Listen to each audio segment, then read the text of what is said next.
health matters now. In Sierra Leone's Daru district, the remote village of Njala Gema is one of the worst hit by the Ebola virus. Our colleague at the Voice of America, Adam Bales, reports that since May this year, more than half of the 200 people who live there have been infected with Ebola, killing 61 of them in just 8 weeks. This remote village sits on a single road. James Bayonne is a social worker from Daru who now helps support what is left of this devastated community. He says Ebola wiped out entire families. You have a lot of orphans here. Which mother and father have passed away. They are now left with just foster parents. All these children are left with their grandfather. The mother died, another relative. They are all left with the grandfather. 65-year-old Arabic teacher Fode Kone has been left to take care of 31 children. 18 are orphans. Many of the children are here to learn Arabic, but some of the children are victims of Ebola. They were here with me when their parents died, and now they have no other place to go. So I had to embrace them, to take care of them and cater for them. But to earn a living is really difficult sometimes. It is hard. With a failing health system, many people like Fode are left with little support. James says when Ebola struck this village, they were cut off. Nobody came to help. Everybody abandoned them. As long as you say you're hailing from Jala, people abandon you. So it's not very easy for them. Solomon Jawad lives with his family on the edge of the village. He survived Ebola, but lost many of his family members. This whole house, if you are looking at the whole house, it was about 14 people. This house, it was 14 people, this whole house. 14 people who died. And these 3 people, we are just like brothers. This room has been locked since his twin brother's death. Solomon says he was afraid to go for treatment. The room is all but untouched. Pictures of family still hang on the walls. Cigarettes his brother sold sit on a shelf. Solomon says he was the last person to die in the village. James says Ebola has touched every part of this community. There is no house here in this town that was not infected, whether direct or indirectly, we are affected. When Ebola came to Jala, many people ran away, frightened of those infected. Baby Bandu was found locked in an empty house with her sister, who later died of Ebola. Veronica Kamara says Bandu is just 18 months old. They were in the village, both of them, herself and her elder sister, who was 7 years old. They were abandoned in the village, in a house, where there were only 2 of them in that house. Nobody cares, nobody feeds them. And they were brought here by contract tracers to this center. Veronica says she has tracked down relatives of the child, but they rejected her. Even now, many communities are struggling to recover from the devastation of the Ebola epidemic. Adam Bales for VOA News, Daru, Sierra Leone.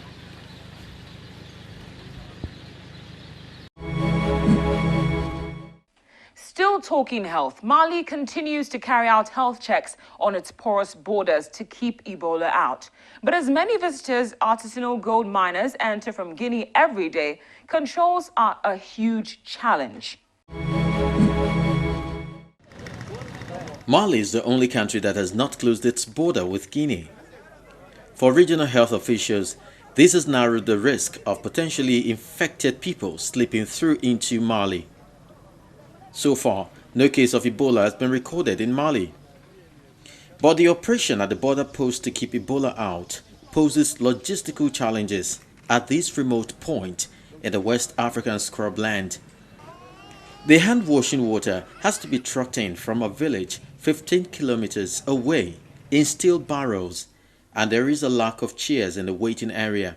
The passengers' temperatures are taken with digital guns to check for fever, one of the early symptoms of the deadly Ebola virus that originated in Guinea and has spread to its southern neighbors Sierra Leone and Liberia. The main difficulty for Mali to keep the disease out, however, is that many travelers simply avoid the official border crossing, the lone paved road connecting the 2 West African countries altogether. Many people here say vehicles avoid the border crossing because they are scared of the health controls and this puts the rest of the population in danger.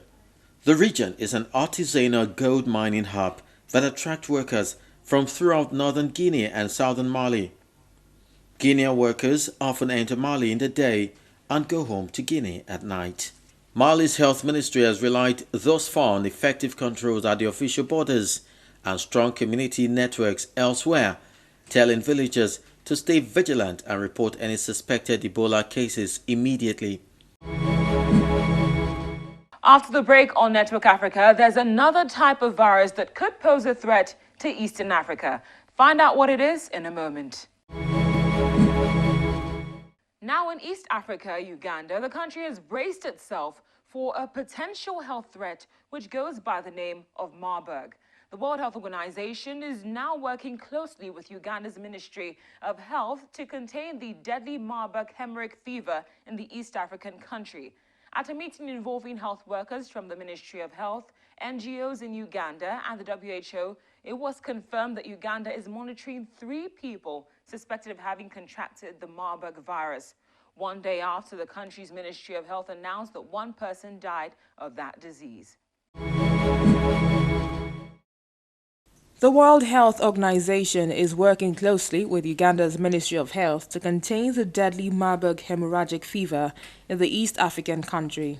At a meeting involving health workers from the Ministry of Health, NGOs in Uganda and the WHO, it was confirmed that Uganda is monitoring 3 people suspected of having contracted the Marburg virus 1 day after the country's Ministry of Health announced 1 person had died of the disease. He came through like any other patient, was treated for what we thought was malaria, but just before he died, he started bleeding from the mouth, and the doctors suspected that this could be a viral hemorrhagic fever. This case was not detected and was not initially suspected, and then some laboratory was not done and confirmed, then the situation could have been different. But now the system picked it, and we are already doing what is recommended to do, and that is to make sure that all contacts are traced and followed up. Samples from the 3 suspected cases are being tested at the Uganda Virus Research Institute in Entebbe.